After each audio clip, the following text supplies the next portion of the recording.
News 24 Madhya Pradesh Chhattisgarh के साथ इस वक्त मौजूद हैं आम आदमी पार्टी को पंजाब में ऐतिहासिक जीत दिलाने वाले उस बैकस्टेज पर काम करने वाले शख्स जिनको पंजाब की राजनीति में आम आदमी पार्टी का चाणक्य कहा गया। गुजरात जो कि बीजेपी का सबसे मजबूत किला है, उसे ढहाने की जिम्मेदारी आम आदमी पार्टी ने जिसे दी है और छत्तीसगढ़ से आने वाले इस शख्स का नाम है डॉक्टर संदीप पाठक। बहुत बहुत स्वागत है आपका न्यूज़ 24 में। Thank you very much. Doctor Sandeep Pathak के बारे में अपने दर्शकों को बता दूं कि ये चेहरा भले ही आपको बहुत आम सा नजर आता है, लेकिन इसे पहचान लीजिए क्योंकि आने वाले दिनों में सियासत में इस चेहरे को बार बार आप देखेंगे। फिलहाल राज्यसभा आम आदमी पार्टी इन्हें भेज रही है, लेकिन इनका बैकग्राउंड अगर मैं बताऊं तो छत्तीसगढ़ के मुंगेली के लोरमी से निकलकर इन्होंने बिलासपुर में अपनी एमएससी की डिग्री पूरी की और उसके बाद ये कैम्ब्रिज यूनिवर्सिटी पहुंचे लंदन। वहां से वापस आकर आईआईटी जो है दिल्ली में, वहां पर इन्होंने जो दुनिया के सबसे अच्छे माइंड्स हैं उन्हें शार्पन करने के लिए प्रोफेसरशिप का पेशा अपनाया और उसके बाद अचानक से सियासत। तो सर, ये इतना अच्छा एकेडमिक करियर और फिर सियासत, ये कैसे?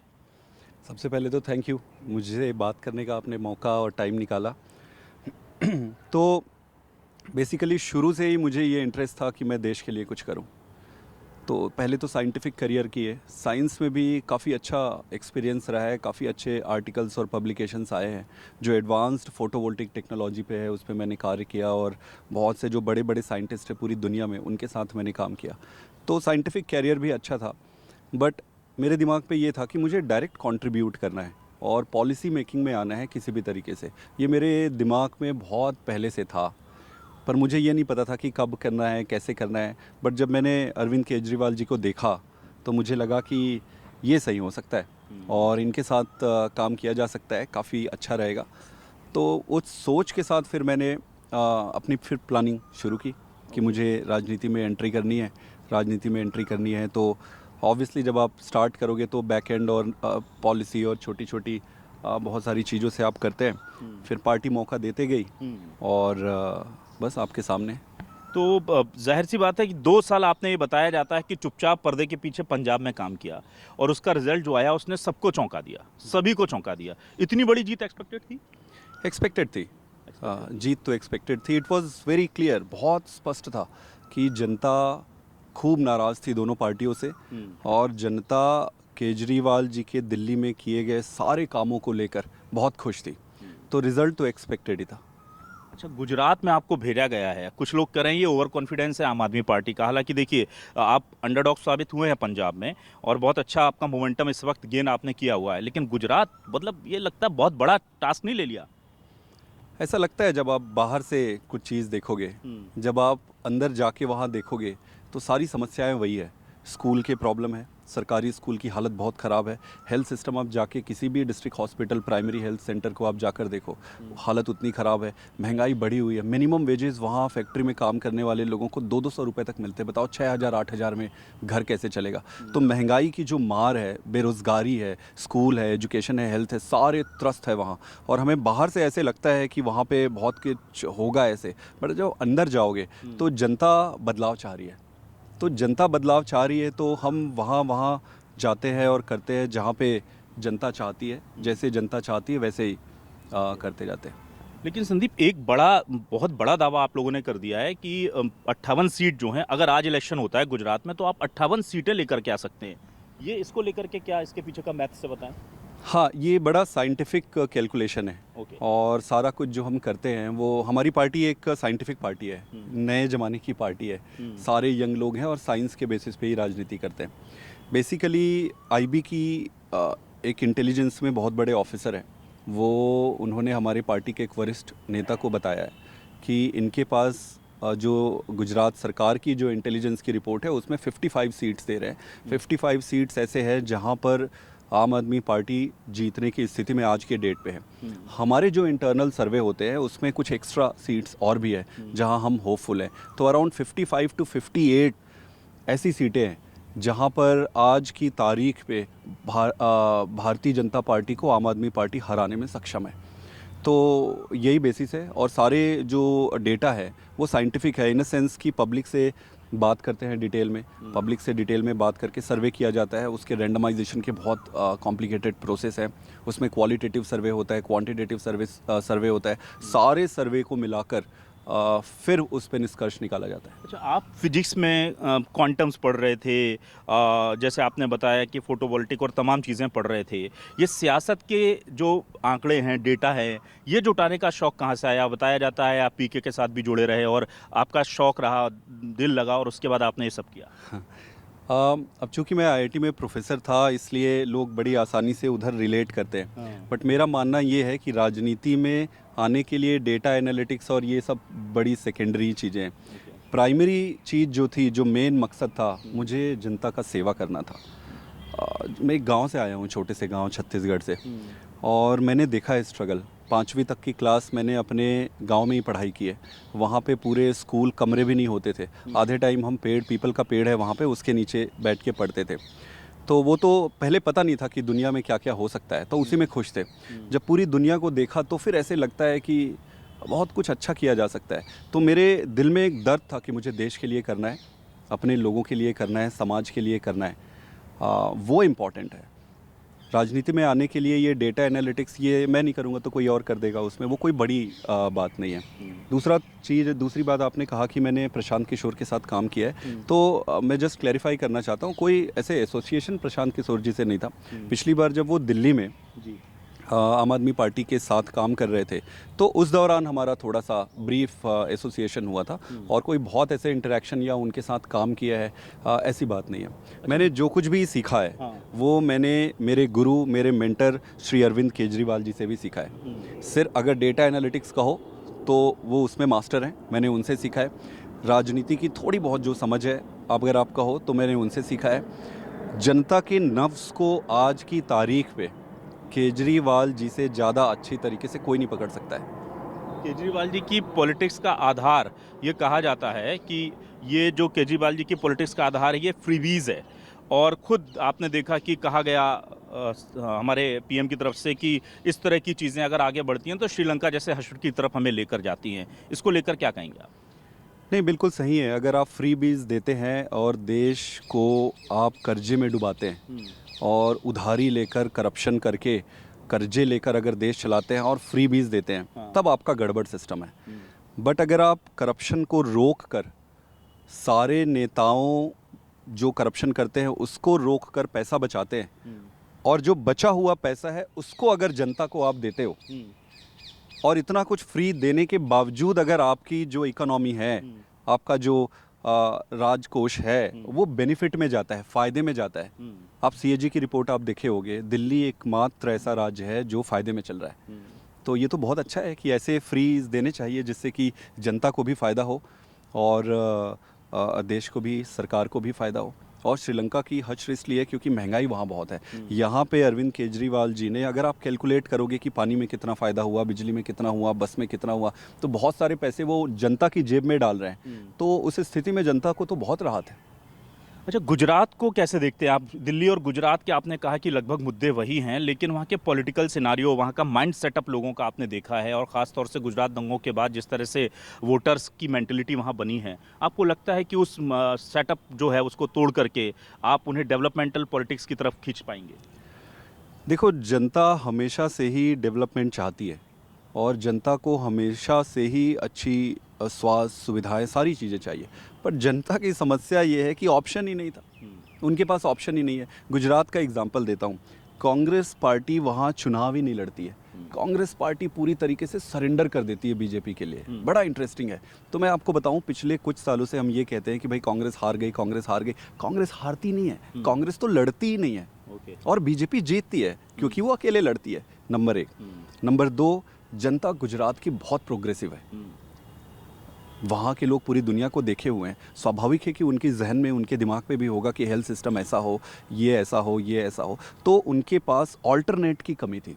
आज जब अरविंद केजरीवाल जी एंटर कर रहे हैं, और पूरी ताकत से एंटर कर रहे हैं, और साबित करने के बाद एंटर कर रहे हैं कि भाई हमने दिल्ली में तो साबित कर दिया, पंजाब में हम करना काम शुरू कर दिए, तो इसके बाद जनता का भरोसा और बढ़ेगा।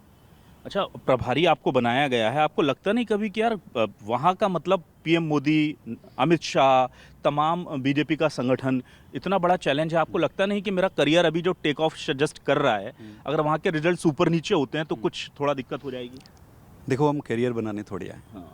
अगर करियर बनाने आता तो मैं इतनी अच्छा, मैं बताऊँ 9-10 साल इंग्लैंड में, अमेरिका में रहा हूँ। MIT में था, कैम्ब्रिज में था, ऑक्सफोर्ड में था, कई सारे यूनिवर्सिटीज़ से मुझे परमानेंट जॉब मिल रहे थे, खूब तनख्वाह थी, इतनी अच्छी ज़िंदगी थी। स्विट्ज़रलैंड की कई सारे यूनिवर्सिटी से आए थे, यहाँ मैं नहीं आता।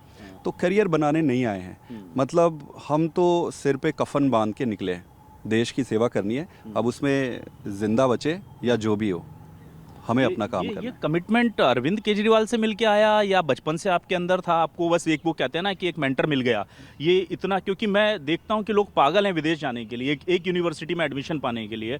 आपने मैं देख रहा हूँ आपके रिसर्च पेपर्स जो हैं वो ज़बरदस्त तरीके से, आप 2021 में पॉलिटिक्स के साथ साथ अपना काम भी कर रहे हैं। आप एकेडमिक्स में भी उतना ही काम कर रहे हैं, एकेडमिक्स में जितना कि आप पॉलिटिक्स में कर रहे हैं।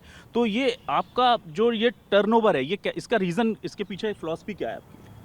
फिलॉसफी बड़ा सिंपल है कि दिल में दर्द है कि कुछ करना है, बस वही फिलॉसफी है। बाकी ना कैरियर देख रहे हैं, मुझे नहीं पता कि कल क्या होगा। ये जो राज्यसभा का सदस्य भी मुझे बनाया गया है, वो पूरे देश ही नहीं, पूरी दुनिया में आम आदमी पार्टी और अरविंद केजरीवाल ही एक ऐसे व्यक्ति है जो ये ऐसा कर सकते हैं कि एक साधारण कार्यकर्ता को इतनी बड़ी पोजीशन और इतनी बड़ी इज्जत दे सकते हैं। तो लेकिन कोई पोस्ट के लिए नहीं आए थे। ये पोस्ट मिलता नहीं मिलता, हम पीछे एनोनिमस तरीके से काम करते रहते हैं, कोई दिक्कत नहीं। टारगेट वो नहीं है पद, पैसा, प्रतिष्ठा। टारगेट सिर्फ और सिर्फ अगर भगवान ने ये ज़िंदगी दी है तो उसमें कुछ करना है। अच्छा, एक मुझे खुशी भी हुई और मुझे थोड़ा झटका भी लगा। मैं चाह रहा था कि अगर आपको अभी से लोग मान के चल रहे थे पंजाब के बाद कि छत्तीसगढ़ में शायद आपको जिम्मेदारी दे देंगे अभी, और छत्तीसगढ़ के लिए, क्योंकि आप वहाँ समझते हैं ज़मीनी हकीकत को, तो छत्तीसगढ़ के लिए आम आदमी पार्टी का फेस जो है वो आप बनकर आएंगे, पूरी रणनीति बनाएंगे। उसको लेकर क्या प्लानिंग है आपकी? देखो, पार्टी डिसाइड करती है कि कौन कहाँ क्या प्रोजेक्ट करेगा। मुझे पार्टी जो भी जिम्मेदारी देगी मैं उसे निभाऊंगा। छत्तीसगढ़ भी हमारे लिए इम्पॉर्टेंट है, छत्तीसगढ़ में भी बाइपोलर पॉलिटिक्स है, छत्तीसगढ़ में आज बहुत अच्छी सिचुएशन है पार्टी के लिए। तो वहाँ के लिए हमारे सीनियर लीडर गोपाल राय जी हैं, संजीव झा जी हैं, उनको भेजा गया है, वो अपना काम बखूबी निभा रहे हैं और समय आने पर जब पार्टी कोई जिम्मेदारी देगी तो उसको निभाएंगे। जैसा कि मैंने पहले ही कहा कि कुछ बनने के लिए नहीं आए हैं, कुछ भी बनना नहीं है, कुछ चाहिए नहीं, कुछ भी नहीं चाहिए कि यहाँ पे ये बनना है, वहाँ पे वो बनना है। अब वो आइडिया ही नहीं है, वो कोई टारगेट में ही नहीं है। चुपचाप काम करते रहना है, जो होगा अच्छा होगा। छत्तीसगढ़ की पॉलिटिक्स की मैं बात करूं, क्योंकि आप छत्तीसगढ़ से आते हैं, तो वहाँ के लोगों की एक्सपेक्टेशन अब आपसे है। वो देख रहे हैं कि पंजाब में आपने बड़ा काम कर दिया, दिल्ली में कर दिया, गुजरात में आप टक्कर दे रहे हैं। तो मुझे बताइए कि छत्तीसगढ़ की जनता को आम आदमी पार्टी से कितनी उम्मीदें रखनी चाहिए? दो चीज़, एक तो काफ़ी सारा क्रेडिट मुझे दिया जाता है जैसे पंजाब के लिए, तो मैं 2-3 चीज़ें हाईलाइट करना चाहता हूँ। पंजाब की जीत का श्रेय अरविंद केजरीवाल जी को और वहाँ के लाखों वॉलंटियर्स को जाता है, जिन्होंने दिन रात मेहनत की। मैं सिर्फ एक माध्यम मात्र था, मेरे माध्यम से जो कुछ भी हुआ, और अगर मुझे क्रेडिट दी जाती है तो मैं सिर झुका के उसका सम्मान करता हूँ। बट ये समझना पड़ेगा कि लाखों कार्यकर्ताओं की मेहनत है, और हमारे केजरीवाल जी जो हमारे सर हैं, हमारे मेंटर हैं, हमारे नेता हैं, उनकी जो स्ट्रैटेजी होती है वो बहुत शार्प है, वो बहुत तेज सोचते हैं और उनका अंडरस्टैंडिंग बहुत अच्छी है। तो गुजरात क्यों चुना गया? गुजरात आपने सिर्फ इसलिए चुना क्योंकि अब आपको एक बड़ा मैसेज पूरे देश में देना है, या गुजरात आपके दिमाग में पहले से था? क्योंकि लोगों को लग रहा था कि आप अभी छोटे छोटे राज्यों को फोकस करेंगे और उसके बाद देन आप धीरे धीरे मूव ऑन करेंगे, लेकिन हम देख रहे हैं कि सीधे आप लोगों ने एक बड़ा चैलेंज ले लिया। क्यों अचानक से गुजरात? देखो, जैसा कि मैंने पहले ही कहा कि कई सारे स्टेट्स में हम देखते हैं, जैसे हिमाचल में भी लड़ रहे हैं, उत्तराखंड में हमने लड़ा, गोवा में हमने लड़ा, हरियाणा में भी अभी टारगेट है, गुजरात में भी टारगेट है। Gujarat is one of those states where we are focusing. और क्यों फोकस कर रहे हैं?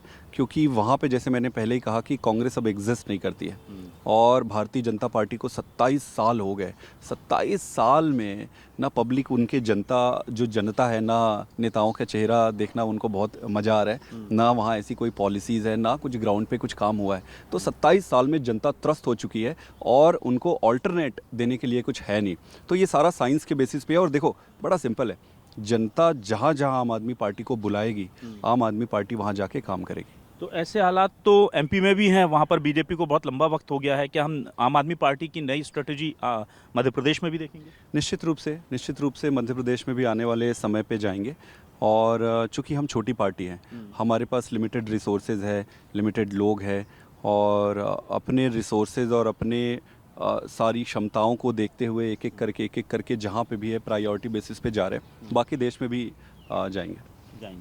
अब गोवा में क्या हो गया? गोवा से बड़ी उम्मीदें थी आम आदमी पार्टी से चुनाव के पहले, बल्कि रिजल्ट आने के पहले तक हम लोग भी एक्सपेक्ट कर रहे थे कि आम आदमी पार्टी विल सरप्राइज। वहाँ क्या दिक्कत हुई?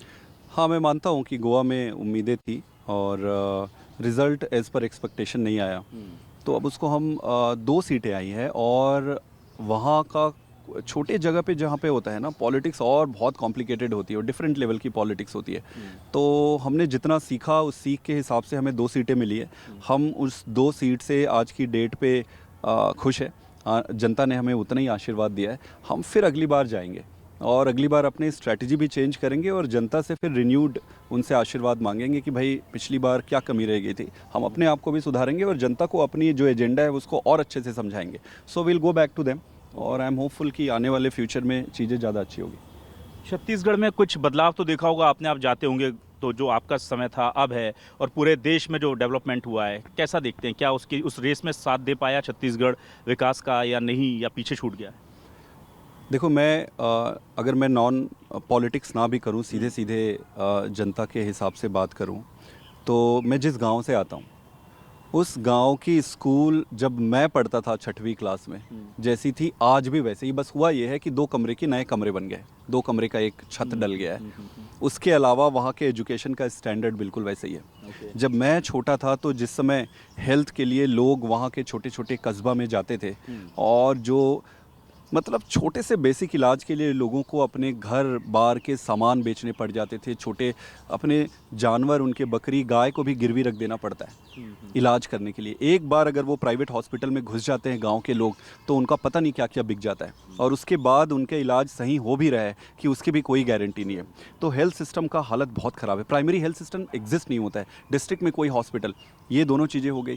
किसान पे आप लीजिए, किसान का ओवरऑल इनकम जो है, टेक्नोलॉजी तो इन्होंने लाया ही नहीं है। किसान बेचारा आज भी वैसे ही कर रहा है जैसे बहुत साल पहले करते थे। जो थोड़ी बहुत ट्रैक्टर, 2-4 ट्रैक्टर अब आ गई है, लोग खुद से कर रहे हैं। जो ड्राइव है, जो डेवलपमेंट है, वो जनता का खुद का ड्राइव है। सरकार ने किसी तरीके से फैसिलिटेट नहीं किया है। बेरोजगारी को आप ले लो, बेरोजगारी वैसे ही है। लेकिन देखिए, भूपेश बघेल कहते हैं कि किसान न्याय योजना के तहत के धान के लिए सबसे ज़्यादा 2500 रुपये प्रति क्विंटल वो दे रहे हैं।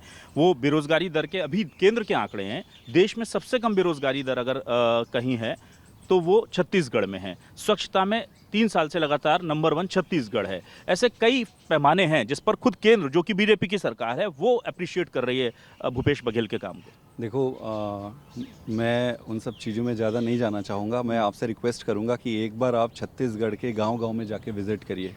सफाई में क्या चेंज हुआ है आपको दिख जाएगा।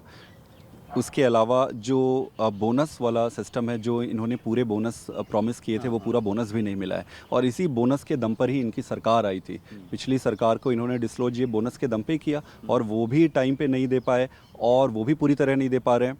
तो बोनस जो है और कर्जा माफ़ी, यही 2 चीज़ है जिसके ऊपर ये आए हैं, और ये दोनों भी पूरी तरह से नहीं कर पा रहे हैं। आप गांव में जाकर जनता से बात करो कि, और उनसे पूछो कि कांग्रेस और भारतीय जनता पार्टी की सरकार इतने दिन तक रही है, आपके जीवन में क्या बदलाव आया है। ठीक है। अच्छा, पीएम मोदी के काम को देखें, अभी जो नया ट्रेंड है, खास तौर से 5 राज्यों के चुनाव के बाद, वो हम देख रहे हैं यूपी में बिल्कुल भगवामय वातावरण रहा, और अब उसके बाद कुल मिलाकर के मध्य प्रदेश में भी हमें उसका असर दिख रहा है। छत्तीसगढ़ में हम देख रहे हैं, जहाँ जहाँ अपकमिंग इलेक्शंस हैं वहाँ पर हार्डकोर हिंदुत्व जो है उसको फोकस कर रही है बीजेपी। कैसे देखते हैं आप? मैं उन पे कोई ज़्यादा क्या कमेंट करूं। गुड लक टू देम, अच्छा कर रहे हैं, उनको बधाई, उन्होंने चुनाव जीता है। हमें आज की तारीख पे स्कूल चाहिए, अस्पताल चाहिए, रोज़गार चाहिए, किसानों की जो आय है उसको बढ़ाना है। मेरे लिए इम्पॉर्टेंट ये है कि देश में हर नागरिक सुख हो, सब स्वस्थ हो, और एक जो कहते हैं ना कि राम राज्य में जो परिकल्पना थी, जहाँ दैहिक दैविक भौतिक तापा, ये जो लॉजिक है राम राज्य की, वो एग्जिस्ट होनी चाहिए। हमारी राजनीति इसी पे है। ठीक है, एक सवाल मैं करना चाहूँगा, क्योंकि देखिए आप जैसे लोगों से बहुत युवा प्रेरणा लेते हैं छत्तीसगढ़ और मध्य प्रदेश के, और हम चूंकि वहाँ की आवाज़ बुलंद करते हैं, तो हम जब ये चैनल अपना लेकर आए, जैसे अब 1 साल पूरे हो रहे हैं, तो इस चैनल को हम लाए थे तो हमने यही कहा था, क्योंकि हम देखते थे कि हमारी रीजनल खबरों को केवल रीजनल स्पेस मिलता है। हमने जब इस चैनल को लाए तो हमारी सोच यही थी कि हम मध्य प्रदेश छत्तीसगढ़ का नेशनल चैनल लाएंगे, ये रीजनल नहीं होगा। हम दिल्ली से लेकर के हम देखते हैं कि हम नाचा तक को संपर्क कर लेते हैं जब हमको ज़रूरत पड़ती है, जब वो अच्छा काम कर रहे होते हैं छत्तीसगढ़ के लिए। तो आपको क्या लगता है कि सिर्फ पॉलिटिक्स में नहीं, हर क्षेत्र में अब बदलाव की ज़रूरत है, चाहे वो जर्नलिज्म भी क्यों ना हो? न्यूज़ 24 मध्य प्रदेश छत्तीसगढ़ के जर्नलिज्म को कैसे देखते हैं आप? नहीं, काफ़ी अच्छा है, आपके चैनल का पेनिट्रेशन काफ़ी बढ़ा है। पहले ज़माने पे तो आप देखेंगे कि दूरदर्शन ही था बहुत पहले, उसके बाद जो बहुत सारे प्राइवेट चैनल्स आए हैं उस पे न्यूज़ 24 का पेनिट्रेशन काफ़ी अच्छा है। और मैं अपने एक दोस्त से बात कर रहा था अभी, मैं बता रहा था कि आज 11 बजे, तो वो मेरे से बात करना चाह रहा था 11 बजे, तो मैंने बोला नहीं, न्यूज़ 24 वाले कुछ सज्जन आ रहे हैं, उनसे बातचीत है। तो वो बोलते हैं हाँ मैं तो देखता हूँ। तो पेनिट्रेशन है। आपने जो पहला सवाल पूछा वो ज़्यादा रिलेवेंट है कि सिर्फ पॉलिटिक्स ही नहीं, सभी क्षेत्र पे नई चीज़ें आनी चाहिए। बट द प्रॉब्लम इज़ कि सारी समस्याओं का जड़ जो है वो राजनीति है। अगर राजनीति अच्छी हो जाएगी तो देश अच्छा हो जाएगा, राजनीति अच्छी हो जाएगी तो स्कूल अच्छे हो जाएंगे, अस्पताल अच्छे हो जाएंगे, सिस्टम अच्छा हो जाएगा। सिस्टम अच्छा हो जाएगा तो जो प्राइवेट एजेंसीज भी आएंगे, कंपनीज आएंगे, स्टार्टअप आएंगे, उनको ग्रो करने के लिए इक्वल अपॉर्चुनिटी मिलेगी। आप अगर जैसे चैनल खोलते हैं, अगर आपको लेवल प्लेइंग फील्ड और बराबर और ओपन बिना करप्शन का सिस्टम मिलता है तो आप ज़्यादा अच्छे से ग्रो करोगे। अगर वहाँ सरकार मोनोपोलाइज करती है, वहाँ किसी मीडिया को दबाती है, ये मीडिया को भी खूब दबाते हैं, मीडिया पे भी खूब दादागिरी करते हैं। तो जो सह पाते हैं वो सहते हैं, जो नहीं सह पाते वो बेचारे सरेंडर कर जाते हैं। अच्छा, अंतिम सवाल मेरा संदीप, अब छत्तीसगढ़ और मध्य प्रदेश के युवाओं के लिए कैसे, देखिए ये उनके लिए अभी भी एक फैंटेसी है कि आप लोरमी से आए, आपने बिलासपुर से एमएससी की, मतलब आपने पूरी एजुकेशन छत्तीसगढ़ में ही की, और अचानक से आप फिर चले जाते हैं, ऑक्सफोर्ड चले जाते हैं, और पता नहीं दुनिया की तमाम नामचीन यूनिवर्सिटीज़ के साथ काम करते हैं, आईआईटी दिल्ली में आ जाते हैं, फिर आप पॉलिटिक्स में आ जाते हैं। तो ये सफ़र के लिए क्या प्रेरणा देना चाहेंगे आप? ये डेफिनेटली एक दो चीज़ है। पहला तो मेहनत बहुत करनी पड़ेगी, मेहनत करनी पड़ेगी, और आपका टारगेट ऊंचा होना चाहिए। मैं चाहता तो छोटी मोटी नौकरी के लिए एस्पायर करके मैं नौकरी मिल जाती और वहीं रह जाता। तो एक तो लाइफ में पर्पस होना चाहिए कि कुछ करना है, और वो करने के लिए आप आउटकम पे फोकस मत करो। आउटकम एक बाई प्रोडक्ट होता है, जो पोस्ट है वो बाई प्रोडक्ट है। काम पे फोकस करो। अगर आप काम पे फोकस करते हैं, खूब मेहनत करते हैं, तो जो पोस्ट है, पद है, प्रतिष्ठा है, सारी चीज़ें बाई प्रोडक्ट है, ये खुद ब खुद आ जाती है। तो सबके लिए मेरा यही एडवाइस है कि इस देश को खूब अच्छा बनाना है, इस देश को सोने की चिड़िया बनानी है, इस देश को ऐसा बनाना है जहाँ पे सब सुखी हों, सब स्वस्थ हो, सब संपन्न हो और भाईचारे से रहे। तो आप सब उस दिशा में कंट्रीब्यूट करिए, जागरूक रहें। देश की राजनीति की सफाई में आपकी सबसे ज़्यादा ज़रूरत है। आप कहोगे कि मुझे मतलब नहीं है, राजनीति गंदी है, मैं अपने घर में बैठ के आराम से चाय पकौड़े खा के राजनीति पे बात, वो नहीं होगा। आपको भी इंटरेस्ट दिखाना पड़ेगा, इंटरेस्ट लेना पड़ेगा, जहाँ जहाँ ज़रूरत है वहाँ इंटर करना पड़ेगा, और बाकी अपना काम खूब ईमानदारी से करो और देश के लिए खूब अच्छा करो। परिवार वालों से मुलाकात हो पाती है, वक्त दे पाते हैं, छत्तीसगढ़ जा पाते हैं, और कितना बदलाव आया है अब इन नई उपलब्धियों के बाद? हाँ, परिवार वाले अभी तो नहीं गया हूँ इसके बाद, पर उनसे मेरी रेगुलर बातचीत होती है, और वो अभी आए हुए हैं, मेरे पापा जी और मम्मी। बदलाव तो है, काफ़ी एक्साइटमेंट है छत्तीसगढ़ में। मुझे खूब कॉल आए, मेरे गांव पे खूब सारे लोग गए, ऐसे लोग गए जिसे उम्मीद भी नहीं थी। और पॉलिटिकल सिस्टम में देखोगे तो पॉलिटिकल सिस्टम में भी हलचल तो है। हाँ, हलचल है। अच्छा, एक चीज़ बताइए, ये जो जब आपने आईआईटी में पढ़ाने आए, जब आप कैम्ब्रिज गए, तब लोगों का अच्छा रिस्पांस था, या इतने बड़े काम करने के बाद भी जब पॉलिटिक्स में आदमी आता है तब आपको ज़्यादा पहचान मिली है? आपने बहुत अच्छा सवाल किया है। हाँ। देखो, इंडिया में पॉलिटिक्स के लिए ज़्यादा फैसिनेशन है। एक अच्छा साइंटिस्ट है, आप जो इंटरव्यू मेरे से आप ले रहे हो, हाँ। मैंने बहुत अच्छे अच्छे साइंटिफिक पेपर्स लिखे हैं, बहुत अच्छा साइंस किया है। शायद आप कभी नहीं आते मेरे पास, मैं एक बेनाम रह जाता। बट पॉलिटिक्स का इंडिया में है, फैसिनेशन है। बट ठीक है, पॉलिसी बनती है और पॉलिसी से ही सारी दुनिया देश चलती है, तो इसका अपना एक अलग क्रेज़ है। तो डॉक्टर संदीप पाठक, जो कि जाहिर सी बात है कि अब एक एकेडमिक सुपरस्टार से सीधे पॉलिटिकल में जो है सुपरस्टार बनने की तरफ बढ़ रहे हैं। आम आदमी पार्टियों को इनसे बहुत उम्मीदें हैं, उससे ज़्यादा उम्मीदें आम छत्तीसगढ़ के लोगों को हैं, मध्य प्रदेश के लोगों को हैं, क्योंकि ये उसे बिलोंग करते हैं। और जाहिर सी बात है कि उम्मीदों का इतना बोझ लेकर के अब ये बढ़ रहे हैं। इन्होंने हर चैलेंज में अपने आप को प्रूफ किया है। आपको शुभकामनाएं न्यूज़ 24 मध्य प्रदेश छत्तीसगढ़ की तरफ से, पूरे न्यूज़ 24 परिवार की तरफ से, छत्तीसगढ़ और मध्य प्रदेश के लोगों की तरफ से भी। थैंक यू वेरी मच, और मैं सबका धन्यवाद करता हूँ, आपने टाइम दिया, और all the best to you as well.